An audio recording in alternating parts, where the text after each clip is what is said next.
Hello everyone, आज की इस वीडियो में हम लोग बात करेंगे इंपॉर्टेंट सेंसर्स की जो कि आपके कार में यूज होते हैं। ये सेंसर्स इतने ज़्यादा इंपॉर्टेंट होते हैं कि इनमें से कोई भी एक अगर मेल फंक्शन करता है तो आपकी कार या तो स्टार्ट ही नहीं होगी या फिर आपको इमीडिएट सर्विस का अलार्म दे देगी।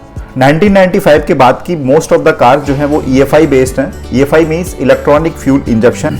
इसमें एक ECU होता है जिसकी फुल फॉर्म है इंजन कंट्रोल यूनिट, जिसमें बहुत सारे सेंसर्स लगे होते हैं जो गाड़ी के डिफरेंट पोजीशन से डेटा को लेते हैं और ये ECU को भेजते हैं। तो अकॉर्डिंगली ECU डिसाइड करता है कि कितना फ्यूल, कब कितना फ्यूल हमें इंजेक्ट करना है गाड़ी में। आपने देखा होगा जब भी आप सर्विस सेंटर जाते हैं तो सर्विस इंजीनियर आपकी गाड़ी का फ्यूज बॉक्स ओपन करता है, उस फ्यूज बॉक्स से कंप्यूटर को कनेक्ट करता है। तो बेसिकली क्या है, वो ECU से ही अपना एक्सटर्नल कंप्यूटर कनेक्ट कर रहा है और सॉफ्टवेयर के थ्रू वो सारा का सारा डेटा जो ECU में स्टोर हो रहा है वो एक्सेस कर पाता है, जिससे ट्रबल शूटिंग, मेंटेनेंस, सर्विस बहुत इजी हो जाती है और कोई भी अगर आपका एरर आया होता है तो उसको पता लग जाता है। और ये सब चीजें इस बात पे डिपेंड नहीं करती कि आपकी कार बेस मॉडल है या टॉप मॉडल है। मतलब क्या हुआ, अगर आपने बेस मॉडल ले लिया तो आप ये मत सोचो कि आपने मैनुअल गाड़ी ले ली, आपकी तो बेस मॉडल है, इसमें जो है इलेक्ट्रॉनिक चीजें इतनी नहीं होंगी। इसमें जितनी भी चीजें आपके टॉप मॉडल में होती हैं वो सारे सेंसर्स बेस मॉडल में भी रहेंगे। हम जो इंपॉर्टेंट सेंसर्स की बात करेंगे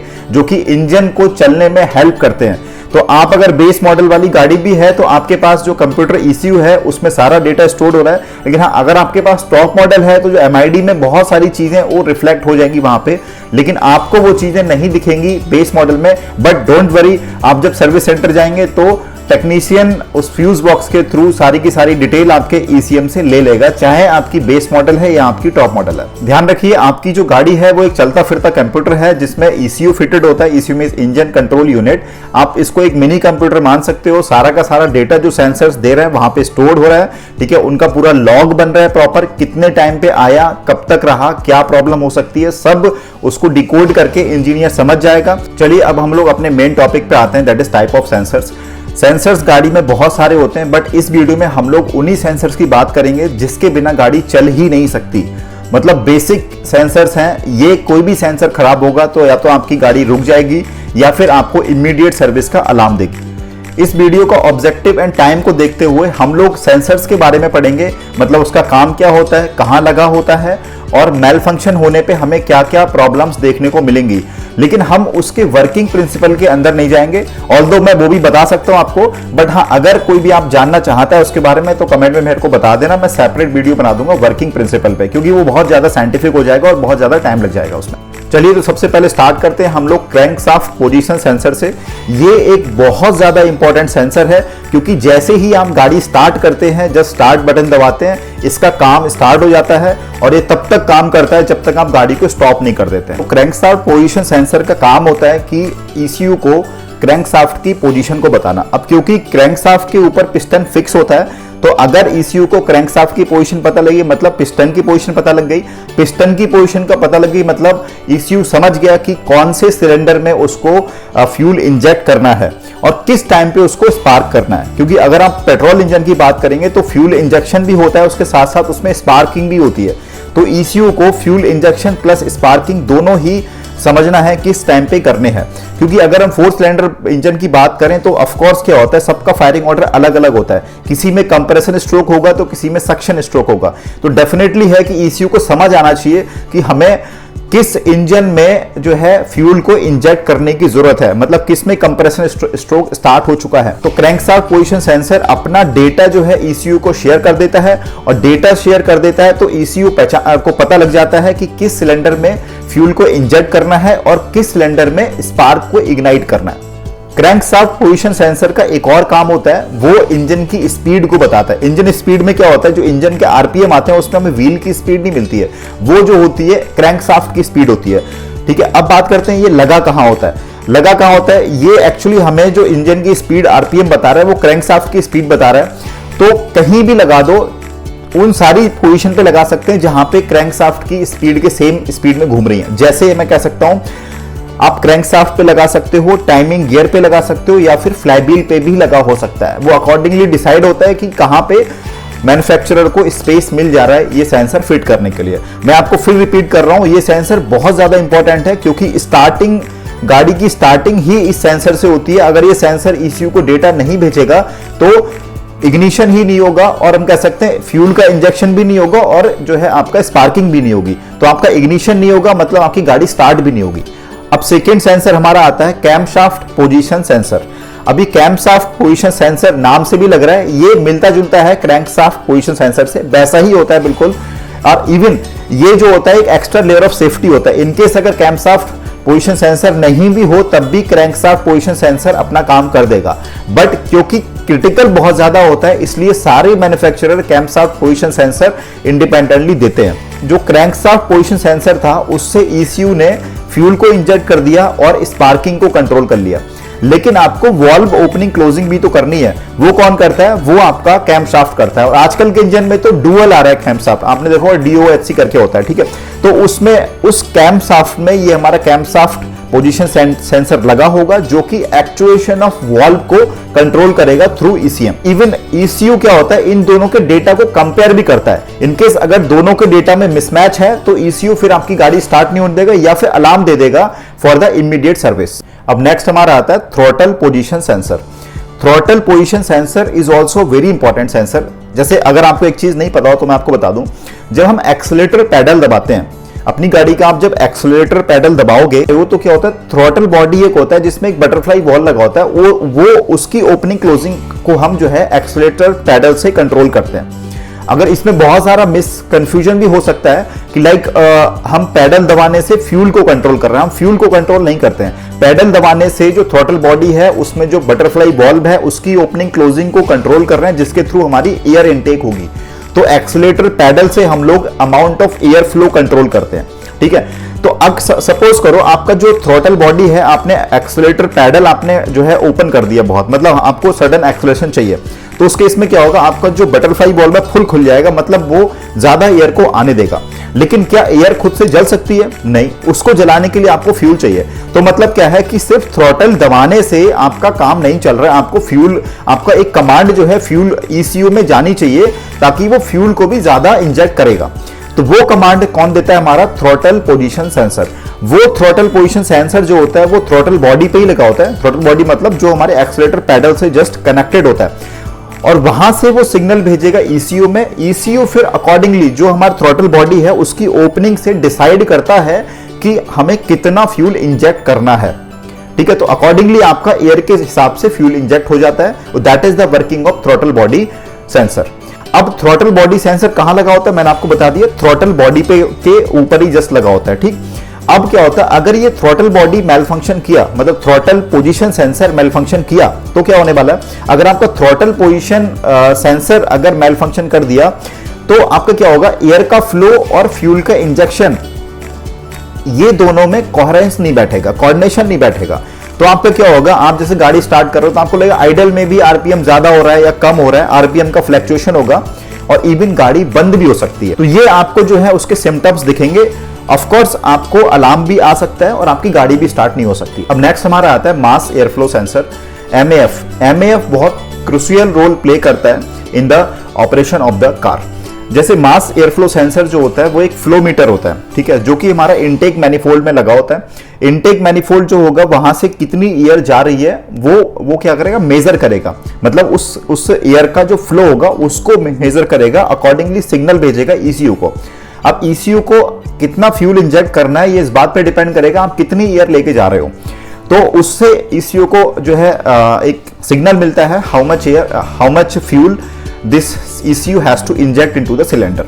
ओके, नेक्स्ट दूसरा काम ये होता है, इनकेस जब हम अगर कोल्ड स्टार्ट करते हैं, डिफरेंट टेम्परेचर एनवायरनमेंट में गाड़ी जब स्टार्ट होती है तो जो आइडल स्पीड होती है, आइडल स्पीड में आप क्या थ्रॉटल नहीं दबा रहे हो, तो एक फिक्स थ्रॉटल खुला होता है जिससे क्या होगा, हमारा एयर आता जाएगा। इन केस अगर कोल्ड स्टार्ट आप कर रहे हो तो उस केस में क्या चाहिए, फ्यूल ज्यादा चाहिए होगा जलने के लिए। फ्यूल ज्यादा चाहिए तो क्या होगा, एक तो या तो आप फ्यूल ज्यादा डाल दो या आप एयर की सप्लाई कम कर दो। तो अकॉर्डिंगली MAF सेंसर के डेटा से ECU जो होता है थ्रॉटल को भी एडजस्ट कर देता है, ठीक है, in case of idle starting. ठीक है, जब आप थ्रॉटलिंग कर रहे हो तो अलग चीज होगी, आप खुद कंट्रोल कर रहे हो, बट आइडल में ECU खुद ही MAF के डेटा को यूज करके थ्रॉटल को कंट्रोल कर देता है। और MAF अगर वर्क नहीं करेगा, मेल फंक्शन करेगा, तो या तो आपकी गाड़ी स्टार्ट नहीं होगी या आपका क्या होगा, थ्रॉटल कंट्रोल नहीं रहेगा। मतलब आप ये फील कर पाओगे कि RPM गाड़ी अपने आप से ऊपर नीचे कर रही है without operating the throttle. Next हमारा आता है manifold absolute pressure sensor, MAP। देखिए MAF का काम जो होता है वो इसका काम होता है, but MAF is a flow meter, ठीक है। तो फ्लो मीटर से कहीं ना कहीं जो है, क्योंकि डेंसिटी चेंज हो सकता है और ह्यूमिडिटी चेंजेस हो सकते हैं, तो कुछ डेटा उतना एक्यूरेट नहीं जा पाएगा ECU को। इसलिए क्या होता है कि MAP भी लगा होता है। MAP जो होता है उसका काम क्या है, उसका काम है जो है वो जो हमारा इनटेक मैनिफोल्ड है, मैनिफोल्ड का प्रेशर सेंस करता है। सपोज अगर ज्यादा एयर आएगी तो क्या होगा, मैनिफोल्ड का प्रेशर ज्यादा हो जाएगा, और अगर कम एयर आएगी तो प्रेशर कम हो जाएगा। तो प्रेशर को सेंस करके वो जो है ECU को डेटा भेजेगा, और प्री डिफाइंड एल्गोरिथम से ECU जो होगा वो क्या करेगा, अमाउंट ऑफ एयर को कैलकुलेट करेगा based on both the sensors. ये दोनों सेंसर्स के डेटा को वो कंपेयर करके देन अगेन फ्यूल को इंजेक्ट करेगा। आजकल के टाइम में जो हमारा MAF है उसमें क्या है, ह्यूमिडिटी सेंसर्स भी आ रहे हैं, बट सारी गाड़ियों में नहीं, कुछ गाड़ियों में जो ह्यूमिडिटी का चेंज होता है उसको भी ECU जो होता है अपने पिक्चर में ले लेता है। ये इनटेक मैनिफोल्ड में लगता है, कहीं भी लगा मिल सकता है आपको इनटेक मैनिफोल्ड में, और इससे भी प्रॉब्लम वही होगी जो MAF से था, ठीक है। सेम प्रॉब्लम इसमें भी आपको देखने को मिलेंगी इसके मेल फंक्शन के टाइम पे। अब नेक्स्ट हमारा आता है intake air temperature, IAT। Intake air temperature sensor जो होता है उसकी जरूरत भी बहुत ज्यादा पड़ती है। क्यों, देखिए आप अगर कार से आप चल रहे हैं तो डेफिनेटली क्या है कि एक लोकेशन से दूसरी लोकेशन में जाने में तो एम्बिएंट टेम्परेचर का भी चेंज हो सकता है। सपोज आप बॉम्बे से लद्दाख जा रहे हैं तो डेफिनेटली है टेम्परेचर का चेंज जो है ड्रास्टिक हो जाएगा। तो टेम्परेचर चेंज होने से डेंसिटी भी चेंज होती है, specially for the compressible fluids like air. Air के केस में क्या होगा, डेंसिटी बहुत ज्यादा चेंज हो जाएगी। तो डेंसिटी चेंज होने से अमाउंट ऑफ एयर भी चेंज हो जाएगी। तो मतलब क्या होगा, जो दो MAP और MAF ने जो डेटा दिया वो गलत साबित हो सकता है। तो आपको क्या डेंसिटी का भी फैक्टर पिक्चर में लेना है, मतलब टेम्परेचर का भी फैक्टर आपको पिक्चर में लेना है। तो IAT भी क्या होता है, इनटेक मैनिफोल्ड पे लगा होता है, जो कि टेम्परेचर का डेटा जो है ECU में भेजता है, और जो प्री डिफाइंड एल्गोरिथम से ECU जो होता है उस हिसाब से density change due to temperature का फैक्टर भी कंसीडर करता है, अकॉर्डिंगली फ्यूल को इंजेक्ट करेगा। तो MAF, MAP, IAT इन तीनों के डेटा को ECU कंपेयर करेगा, और इनका जो प्री डिफाइंड एल्गोरिथम है उसके हिसाब से कैलकुलेट करने के बाद फ्यूल को इंजेक्ट करेगा। अब नेक्स्ट सेंसर है हमारा coolant temperature sensor. Coolant temperature sensor एक बहुत इंपॉर्टेंट सेंसर है जो कि ECU को कमांड देगा इंजन के स्टेटस के बारे में। Status in the sense of temperature, engine hot है कि कोल्ड है।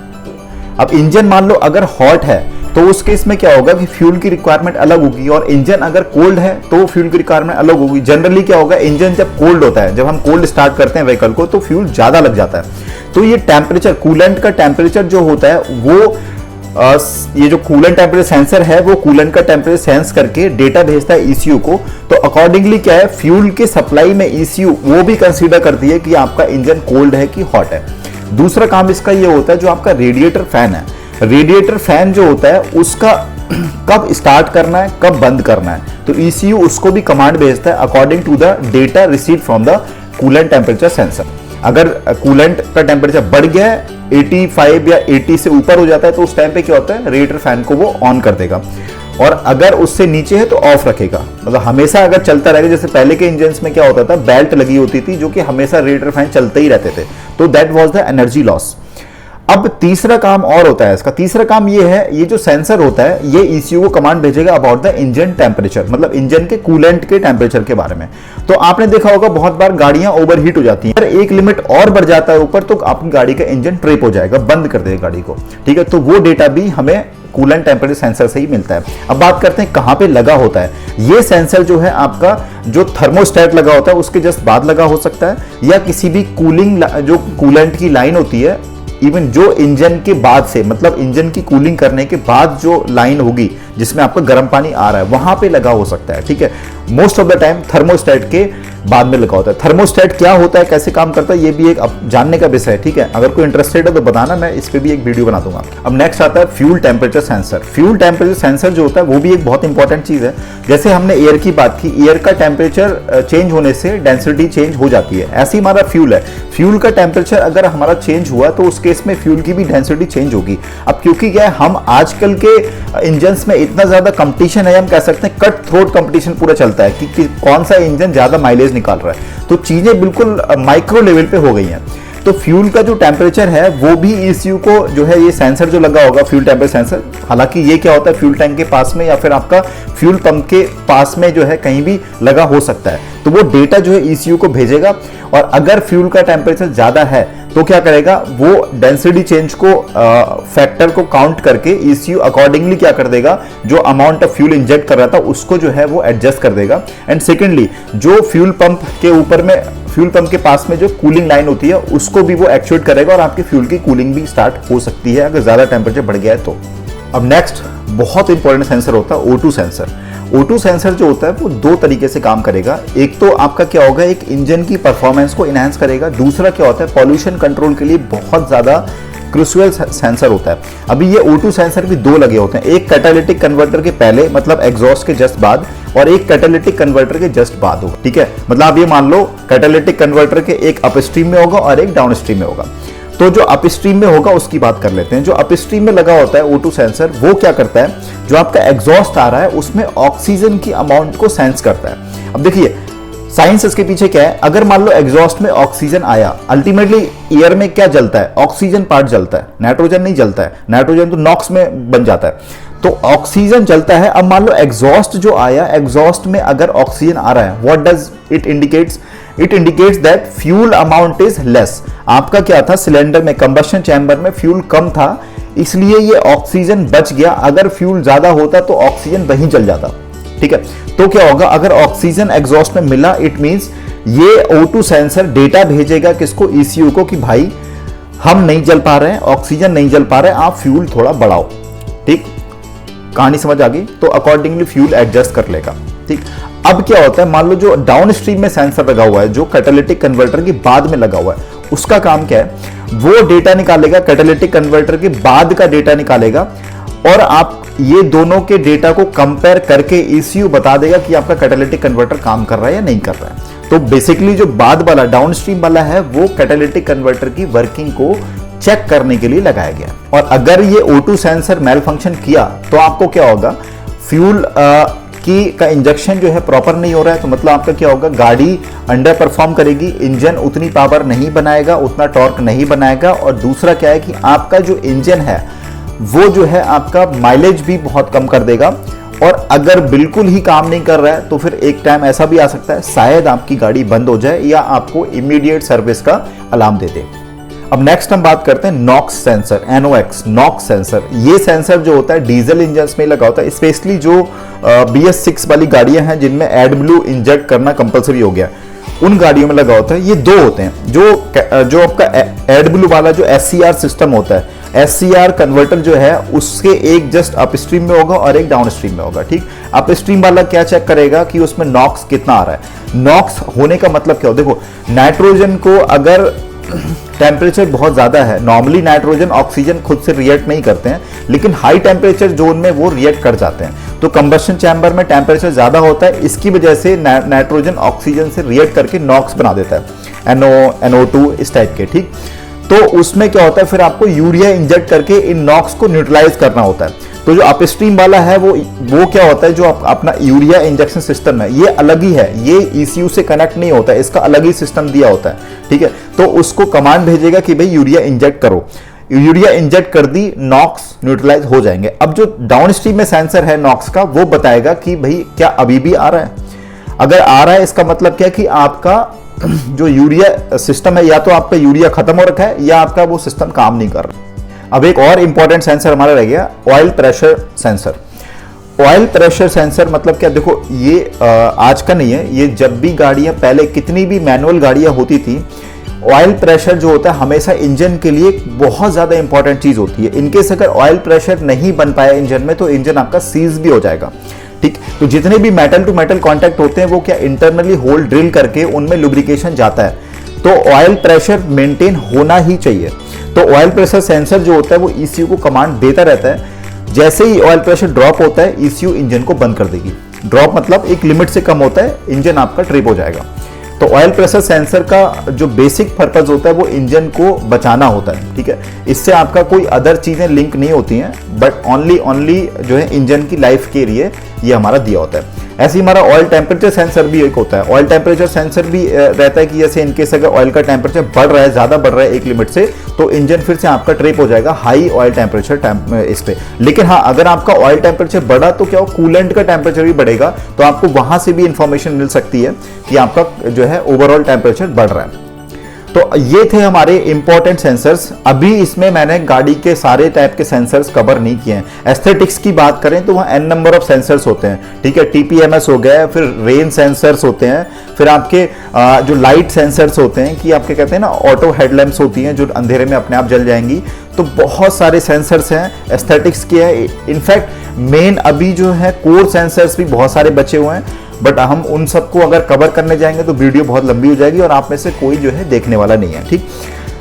मैं अपने बारे में बता दूं, मेरे को कार का बहुत शौक है और अभी से नहीं, काफ़ी टाइम से शौक है, इसलिए मैं ये सब चीज़ें पढ़ता रहता हूँ, बहुत सारी बुक्स पढ़ता रहता हूँ। तो अगर आपको कोई भी चीज़ में डाउट है मॉडर्न कार्स में, लाइक GDI इंजन्स हो गए या आपके MPI इंजन्स हो गए, MPI तो खैर बहुत पुराने हो गए, आज के टाइम में GDI इंजन आ रहे हैं, ठीक है। तो उसमें अगर आपको कोई चीज़ पूछनी है, कोई चीज़ या मेरे को बतानी है, ठीक है, अगर मैं कुछ गलत बोल दिया हूँ तो डेफिनेटली आप feel free to ask me और feel free to tell me, okay. तो हम लोग मिलते हैं नेक्स्ट क्लास में। अगर आपको ये वीडियो अच्छा लगा हो then you can like the video और you can subscribe the channel, okay, ठीक है, मिलते हैं।